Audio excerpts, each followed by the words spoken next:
राजधानी दिल्ली में press conference के दौरान रणदीप सुरजेवाला ने कहा कि 5 राज्यों के विधानसभा चुनाव परिणाम कांग्रेस के लिए गंभीर चिंतन का विषय है।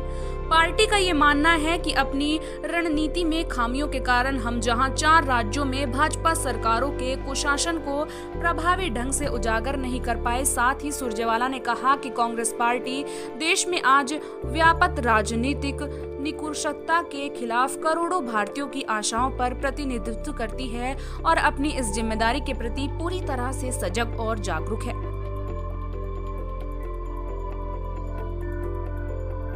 रणदीप सिंह सुरजेवाला ने कहा कि CWC लाखों कांग्रेस कार्यकर्ताओं और नेताओं के प्रति आभार व्यक्त करती है, जिन्होंने इन 5 राज्यों के चुनाव में पार्टी और उम्मीदवारों के लिए अथक परिश्रम किया। कांग्रेस पार्टी अपने कार्यकर्ताओं और भारत के लोगों को आश्वासित करती है कि वे विधानसभा चुनाव के इस जनमत को विनम्रता से स्वीकार करते हुए एक सतर्क और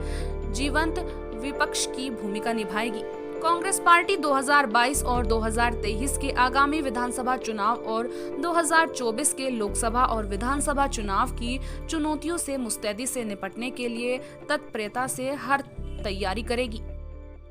5 राज्यों के विधानसभा चुनाव परिणाम भारतीय राष्ट्रीय कांग्रेस के लिए गंभीर चिंतन का विषय है। पार्टी का यह मानना है कि अपनी रणनीति में खामियों के चलते हम जहां 4 राज्यों में भाजपा सरकारों के कुशासन को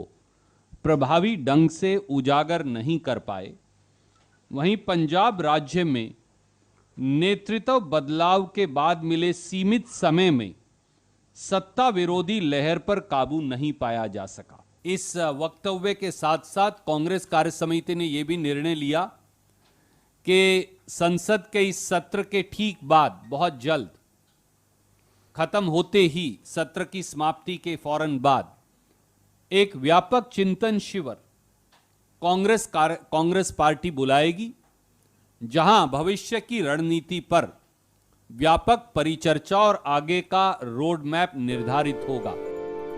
सुरजेवाला ने कांग्रेस अध्यक्ष से अनुरोध किया कि वो आगे बढ़कर पार्टी का नेतृत्व और मजबूती से करे और आवश्यक एवं व्यापक बदलाव करें। उन्होंने कहा कि CWC ने यह भी निर्णय लिया है कि संसद के इन सत्र के तुरंत बाद एक व्यापक चिंतन शिविर बुलाया जाएगा, जहां भविष्य की रणनीति पर व्यापक चर्चा होगी और रोड मैप निर्धारित होगा।